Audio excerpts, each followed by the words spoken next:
പണി വന്നല്ലോ. എന്തായാലും വന്ന ഉടനെ തിരിച്ചു പോന്നേ. വാന്നേ, നമുക്ക് ഫ്ലാറ്റിലേക്ക് പോവാം. എടാ അളിയാ, നിന്റെ ഭാര്യ ശരിയല്ലടാ. നിന്നെ കാണാൻ വന്നപ്പോ ഇറങ്ങി പോകാൻ പറഞ്ഞു. അത് മാത്രമല്ല, ഇവനെ കഷണ്ടി തലയാന്ന് വിളിച്ചളിയാ. നിന്നെ കഷണ്ടി തലാന്ന് വിളിച്ചു. നിന്നെ കഷണ്ടി തലാന്ന് വിളിച്ചോന്ന്.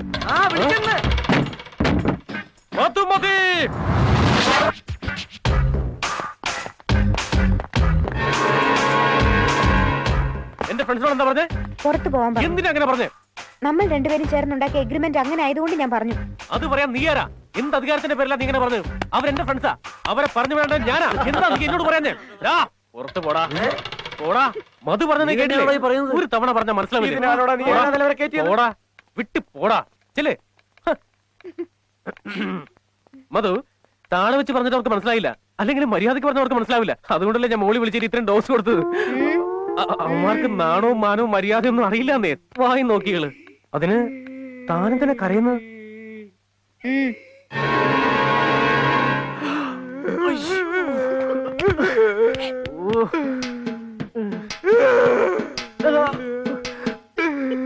എടാ കൊലദ്രോഹി, നിനക്ക് ഡൈവോഴ്സ് കിട്ടാൻ നിന്റെ ജീവിതം നാഗണ്ട കഞ്ഞായി പോടാ.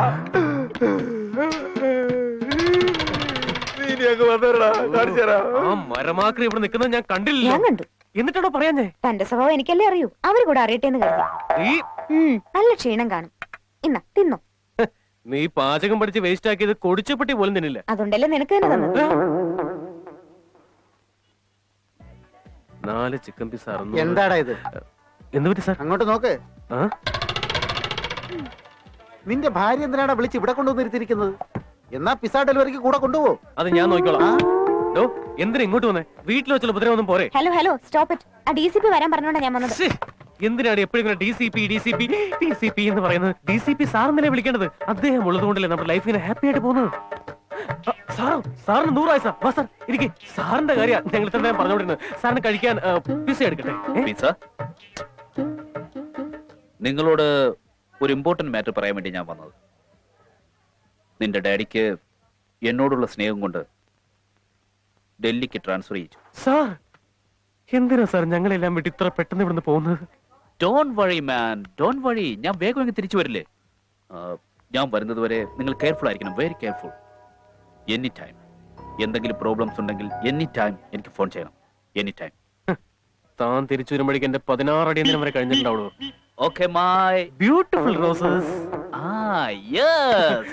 Okay sir. Bye bye bye. Madhu, ഞാൻ ആ വഴിക്കാ പോകുന്നത്. Can I drop U?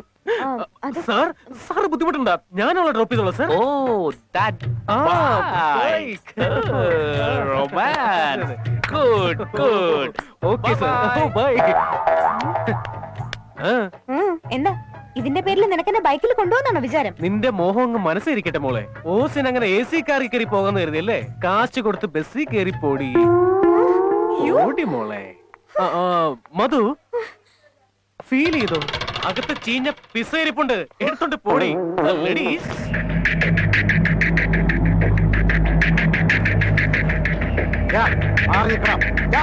Namaste sir. Sir,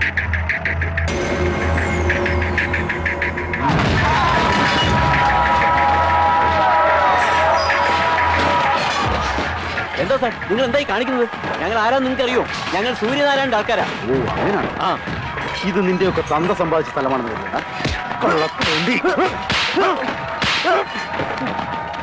ചെന്ന് പറയടാ അവനോട്. നമ്മുടെ കാന്തമ്മ ഇവിടെ ഇല്ലെന്ന് തോന്നുന്നല്ലോ. Hi sofa.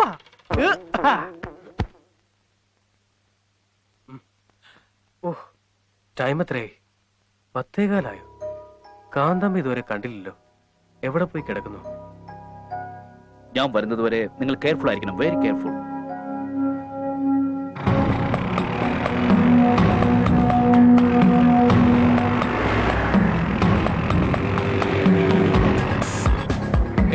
വാച്ച്മാൻ, മധുമതി എന്ന പേരുള്ള തേടി റെസ്റ്റോറന്റിനോട് വന്നിരുന്നു. അങ്ങനെ ഒരാളിവിടെ വന്നിട്ടില്ലല്ലോ.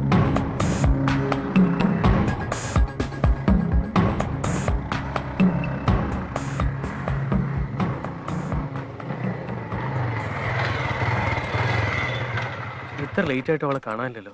ഇനി എവിടെ പോയോ എന്തോ. ആരാ? മധുമതി എവിടാ? നിങ്ങളാരാ?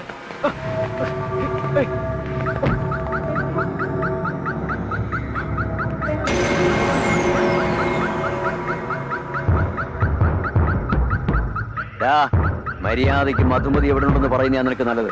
ഇപ്പം മധു എവിടെയാന്ന് എനിക്കറിയില്ല. ഇനി അറിയാമെങ്കിലും പറയാൻ മനസ്സ് അറിയിക്കാൻ പറ്റുമോ? ഞങ്ങൾ നോക്കട്ടാ.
എവിടെ പോയി തിരക്കാനാ? മനസ്സിനൊരു സമാധാനം കിട്ടുന്നില്ല.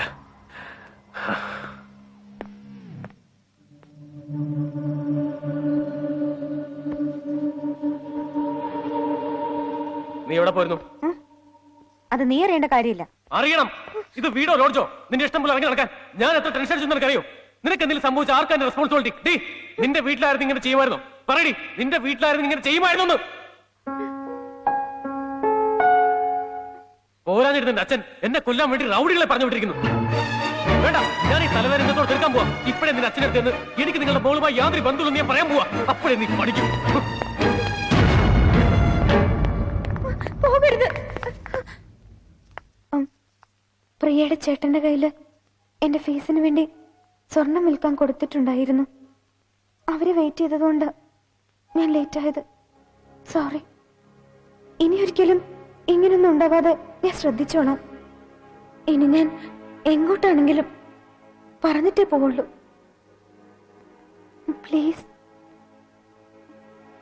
പ്ലീസ്. ഓക്കെ. താങ്ക്സ്. നാണമില്ലടാ ഇതൊന്ന് പറയാൻ. 10 പേരുണ്ടായിട്ട് ആ പീറച്ചെറുക്കനെ ഒന്നും ചെയ്യാൻ പറ്റില്ലെങ്കിൽ പിന്നെ വന്നിരിക്കുന്നു. അവനെ കൊല്ലാതെ എന്റെ മുമ്പിൽ വന്നു പോകരുത്. നിക്കടാ അവിടെ. എന്താടാ ഇത്? ഇലക്ഷൻ ഇനി 1 മാസം പോലും ഇല്ല. ആ പയ്യൻ ഇപ്പോഴും എന്തെങ്കിലും സംഭവിച്ചാൽ നിന്റെ ഇമേജ് എന്താകും? നിങ്ങളകത്തേക്ക് പോ. നീ ഇപ്പോൾ അവനെ കൊല്ലിച്ചാൽ നീ തന്നെ കുടുങ്ങും. അത് നീ ജയിച്ചതിന് ശേഷമാണെങ്കിലോ ഏതെങ്കിലും അവന്മാരുടെ തലയെ വെച്ച് കെട്ടാം. അതുകൊണ്ട് ഈ സമയത്ത് നീ ആലോചിക്കേണ്ടത് ഇറങ്ങിപ്പോയ നിന്റെ മകളെ കുറിച്ചായിരിക്കരുത്, വരാൻ പോകുന്ന പദവിയെ കുറിച്ചാ. നീ ഇലക്ഷനിൽ മാത്രം ശ്രദ്ധിക്കും. ഒരിടത്തും അവന്റെ ജാതി സമ്മേളനമായാലും ഇലക്ഷൻ സമ്മേളനമായാലും അതൊന്നും നടക്കാൻ പാടില്ല. പെർമിഷൻ കിട്ടാതെ എങ്ങനെയാ സാറേ നമ്മൾ ഇലക്ഷൻ മീറ്റിംഗ്? സൂര്യനാരായണന്റെ ആൾക്കാർ ആരെ കണ്ടാലും ഏതെങ്കിലും കേസിൽ കൊടുക്കില്ല ഒക്കെ തെറ്റേരെ. നമ്മുടെ ആൾക്കാരെല്ലാം പിടിച്ച് കള്ളക്കേസിൽ കൊടുക്കുക സാർ. സൂര്യനാരായണ, നിന്റെ കുടുംബം ഞാൻ കുളം തൊള്ളൂടാ.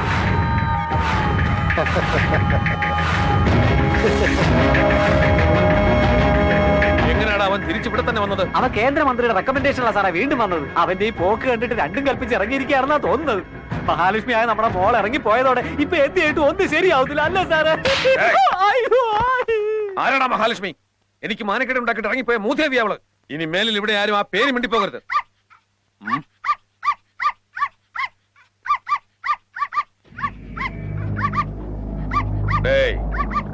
അവളുടെ ഓർമ്മ പോലും ഇവിടെ ആർക്കും ഉണ്ടാവരുത്. അത് മനുഷ്യനായാലും ശരി, എന്റെ ചോറിനിട്ട് നന്ദികേട് കാണിക്കുന്ന ഏത് ജീവിയായാലും ശരി, തല്ലിക്കൊല്ലടാ അതിനെ. അയ്യോ എന്റെ ദൈവമേ, പപ്പി വേഗം പോ, വേഗം പോ, പോവാൻ. അയ്യോ അതിനെ ഒന്നും ചെയ്യലേടാ, എവിടെയാണ് പൊക്കോട്ടെ.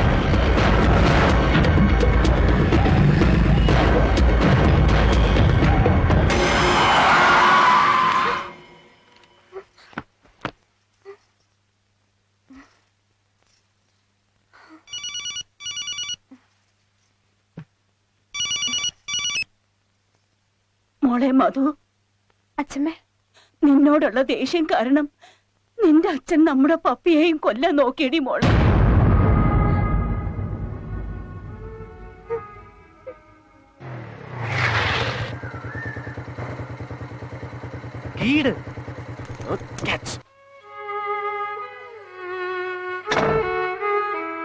ഇഷ്ടപ്പെട്ടോ? ഇതാണ് നമ്മുടെ വീട്. പേരിനൊരു കല്യാണം കഴിച്ചെങ്കിലും സ്റ്റിൽ ബാച്ചിലർ ലൈഫ്. ഇവിടെ വേറെ ആൾക്കാരൊക്കെ ഉണ്ട്. വല്ലതും നന്നാ വാങ്ങിച്ച് കഴിക്കരുത്. അഥവാ കഴിച്ചാൽ നിന്റെ കാര്യം പോക്ക. എന്താ നോക്ക്, അതാ നമ്മുടെ ബോർഡർ. അത് മാത്രം കിടക്കരുത്. ഓക്കെ? നിനക്കൊരു പേര് വേണമല്ലോ.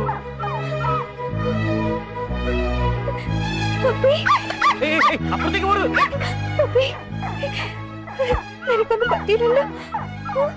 അല്ല, ഈ പട്ടി തന്റെയാണോ? ലോറിക്കടി കയറിയതാ. ഞാൻ അവിടെ നിന്ന് രക്ഷപ്പെടുത്തി കൊണ്ടുവരിക. ലോറിക്കടിയിൽ കയറിയെന്നോ? അയ്യോ, എന്തായാലും പറ്റിയോ? ഈ കൈ ഇടിച്ചോടാ.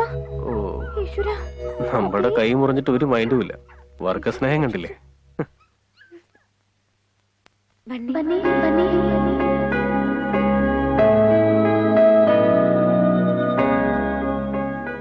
ഇവനെന്റെ ജീവനം. Thanks Bunny. ദൈവം ബണ്ണി അവിടെ എത്തിച്ചത്.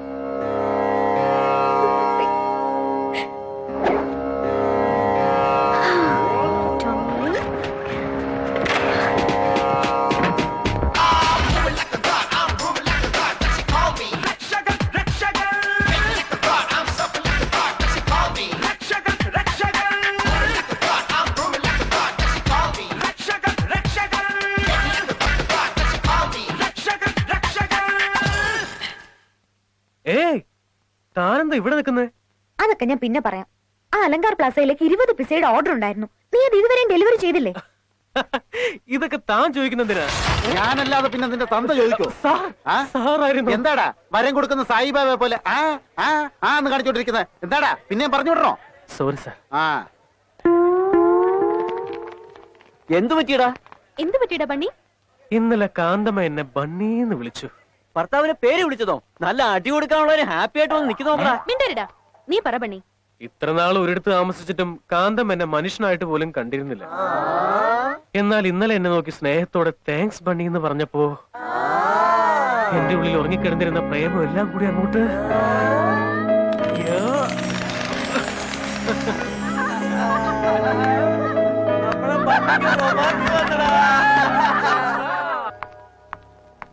എന്താടി എന്ത് പറ്റി? ഇവളുടെ ചേട്ടന്റെ കയ്യിൽ മധു വിൽക്കാൻ കൊടുത്ത ഗോൾഡുമായിട്ട് അവൻ മുങ്ങിക്കളഞ്ഞു. ഇപ്പൊ മധുവിന് ഫീസ് അടയ്ക്കാൻ ക്യാഷ് ഇല്ല. എന്താടി പ്രിയ കേക്കുന്നേ? സോറി. സോറിന്നോ? നിന്റെ ചേട്ടൻ എത്രക്കാരനാണെന്ന് നിനക്ക് നേരത്തെ അറിയില്ലായിരുന്നോ? വാടി, നമുക്ക് പോലീസ് കംപ്ലൈന്റ് ചെയ്യാം. വേണ്ട ഗീത, അവളുടെ വീട്ടിൽ അറിഞ്ഞാൽ പ്രോബ്ലം. അവളുടെ വീട്ടിൽ പ്രോബ്ലം ആകുമെന്ന് വിചാരിച്ചാൽ നിന്റെ പ്രോബ്ലം തീരോ? ഇത്രയും പൈസ നീ എവിടെ നിന്നുണ്ടാക്കും? ഫീസ് അടയ്ക്കാതിരുന്നാൽ ഇത്രയും കാലം നീ കഷ്ടപ്പെട്ടതൊക്കെ വെറുതെ ആവില്ലേ? ഹലോ അച്ഛമ്മേ. മധു, എന്താടാ? എനിക്ക് സെമിസ്റ്റർ ഫീസ് അടയ്ക്കാൻ അച്ഛമ്മേ 50,000 രൂപ വേണമായിരുന്നു. ഈ കുടുംബത്തിന്റെ പേരും അന്തസ്സും അഭിമാനവും തകർത്തിട്ട് പോയോളല്ലേ നീ? പിന്നെന്തിനാണ് ഇങ്ങോട്ട് ഫോൺ ചെയ്യുന്നേ? നാണമില്ലേടി നിനക്ക്? നിനക്ക് എന്നെ വേണ്ടെങ്കിലും എന്റെ പണം വേണമല്ലേടി? വയ്ക്കടി ഫോൺ. ഇനി അവളോട് സംസാരിച്ചെന്നറിഞ്ഞാൽ പെറ്റ തള്ളയാണെന്ന് ഞാൻ നോക്കില്ല.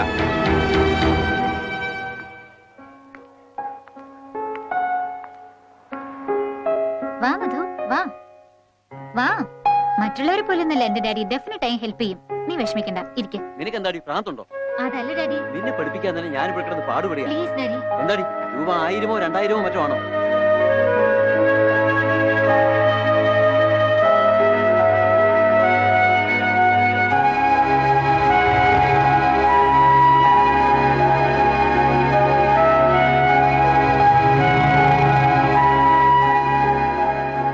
മധു, താൻ എന്തിനാ കരയുന്നത്? ഒന്നുമില്ല. താൻ ഇങ്ങനെ കരയുന്നത് ഒന്നും ഇല്ലാഞ്ഞിട്ടാണോ? 2-3 ദിവസമായിട്ട് കോളേജിൽ താൻ പോകുന്നില്ലല്ലോ. ഇനി അങ്ങോട്ട് പോകേണ്ട കാര്യമില്ല. എനിക്ക് കൂടി എന്തെങ്കിലും ഒരു ജോലി കിട്ടുമോ നോക്കാമോ? ഏയ്, എന്താ മധു ഇങ്ങനെയൊക്കെ പറയാമോ? നിനക്ക് എന്താ പറ്റിയത്?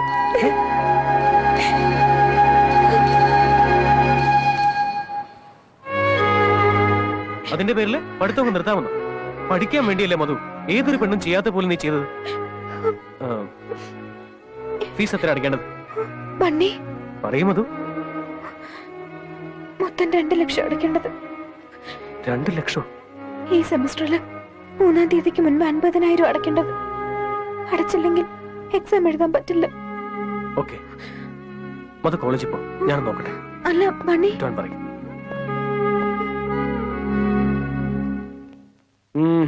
ഇംപോസിബിൾ, നടക്കില്ല. സർ പ്ലീസ് സർ, എനിക്ക് കാശിന് അത്ര അത്യാവശ്യമുണ്ടോ സർ?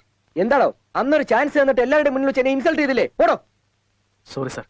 സർ ഇത്തവണ എന്ത് റിസ്ക് ആണെങ്കിലും ഞാൻ ചെയ്യാം സർ. എന്ത് റിസ്ക് ആണെങ്കിലും ചെയ്യൂ? ചെയ്യാം സർ. എന്ത് തരണം? 2 ലക്ഷം വേണം സർ. What, 2 lakhs?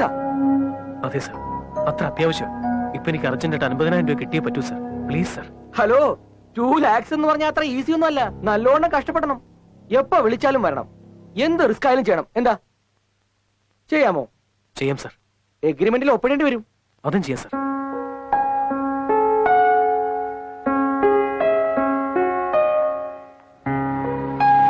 മധു, വണ്ടി പഞ്ചറായെന്ന് പറഞ്ഞ് കുറെ നേരം ആയാലും ഇരിപ്പ് തുടങ്ങിയിട്ട്. അതല്ലടി, ഈ സെമസ്റ്റർ ഫീസ് അടയ്ക്കേണ്ട ലാസ്റ്റ് ഡേറ്റ് ഇന്നല്ലേ. ബണ്ണി വന്നിട്ട് അടയ്ക്കാന്ന് പറഞ്ഞിരുന്നു. ബണ്ണിയോ? നിനക്ക് ഇത്രയ്ക്ക് സെൻസ് ഇല്ലേ? 50,000 രൂപ അവൻ എവിടെ പോയി ഉണ്ടാക്കാനാ? മധുമതി തേടിയ 50,000. Yes madam.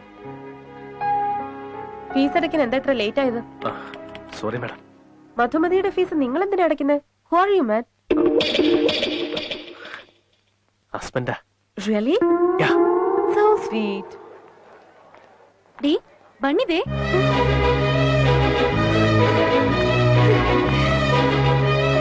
ബണ്ണി, ഏയ് ബണ്ണി. ബണ്ണി, നീ എന്താ ഇവിടെ? ഫീസ് അടയ്ക്കാൻ വേണ്ടി വന്നാ. ഫീസ് അടച്ചെന്നേ.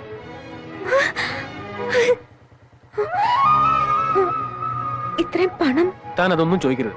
വേഗം എക്സാമിൽ മാത്രം കോൺസെൻട്രേറ്റ് ചെയ്യും. തന്റെ അടുത്ത സെമസ്റ്ററിലുള്ള ഫീസ് കൂടി ഞാൻ അറേഞ്ച് ചെയ്തിട്ടുണ്ട്. ഇനി പേടിക്കേ വേണ്ട. ഹാപ്പി ആയില്ലേ? ഇതിനും താനിങ്ങനെ കരയ? അതെ, എപ്പോഴും താനിങ്ങനെ ഹാപ്പി ആയിട്ടിരിക്കും. ഓക്കെ, എന്നാ ശരി. Thank you. ആ ബണ്ണി, എങ്ങോട്ടാ പോകുന്നേ? ഫ്ലാറ്റിലേക്കാ. എന്റെ വണ്ടി പഞ്ചറായിരിക്കുക, ഞാനും കൂടെ വന്നോട്ടെ?